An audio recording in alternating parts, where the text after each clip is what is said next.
Kenapa? Tadi yang salah adalah paradigmanya. Melihat dia sebagai orang bermasalah. Kemudian memberikan stigma bahwa kamu ODG di kamu ternyata. Kemudian yang paling fundamental lagi, tidak pernah melibatkan Allah Tuhan di dalam dia menangani, membina, hanya mengandalkan kemampuan ilmunya, mengandalkan kesadarannya, tapi tidak mengandalkan Allah sebagai Tuhan. Di sini kita hanya mengandalkan Allah yang Maha Kuasa, Allah yang Maha mengubah segala-galanya, Allah yang apabila dia berkehendak tinggallah kun fayakun. Maka dengan mengubah paradigma dan stigma itu, kami bisa mengatakan anak-anak bangsa ini untuk berkarya, untuk sejajar dengan yang lain, bahkan secara spiritual mereka ini lebih kuat amaliyahnya. Mohon maaf, Muslim, Mas. Ya, ini mohon maaf ya Mas ya. Ini hanya untuk dikomparasi saja. Sebagai Muslim, kewajiban utama adalah sholat. Sholat wajib itu pertanda kita memenuhi kewajiban. Kalau orang mau meningkat derajat kerohaniannya, ditambah terbanyak sholat sunat. Betul kan? Ya. Sholat wajibnya full Mas. Alhamdulillah. Ya, ini mohon maaf, ini studi loh Mas ya. Kemudian sholat sunatnya full. Kadang bolong. Nah ini teman-teman ini full. Jadi tadi malam tahajud mulai jam 2. Kemudian lanjut subuh sampai jam setengah 6. Nanti kita doa 1 jam, ngasar 1 jam, maghrib sampai jam 9. Artinya apa?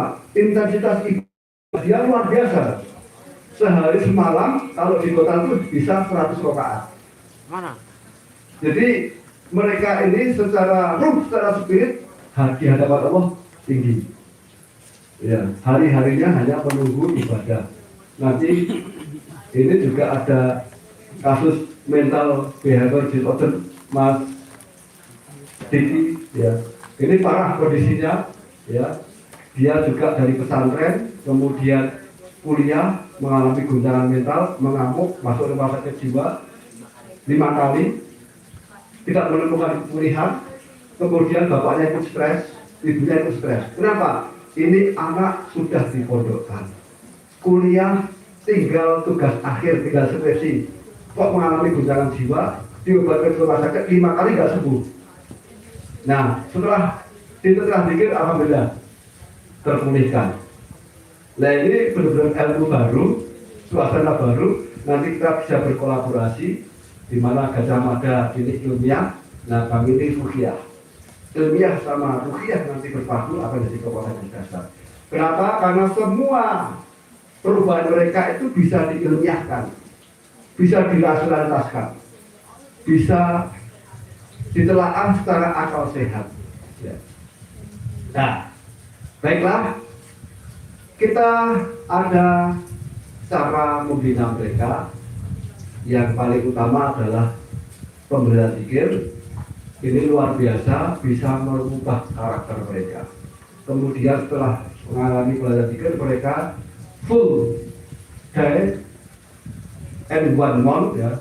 1 hari dalam 30 hari ditambah 10 hari full di masjid.